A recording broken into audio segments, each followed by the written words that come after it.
In the name of Allah, the most merciful and the most beneficent. Hello everyone, welcome to Mathematics Basic to Advanced level. In this lecture, I will solve past paper MCQs AJK PSC 2019 MCQs, that is, if f is monotonic on closed interval AB, then it is closed interval AB, it is solution, that is theorem. First, every function monotonic on an interval AB is Riemann integrable.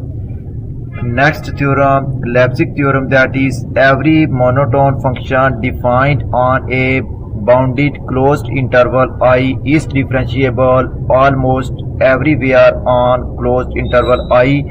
So option A and C correct.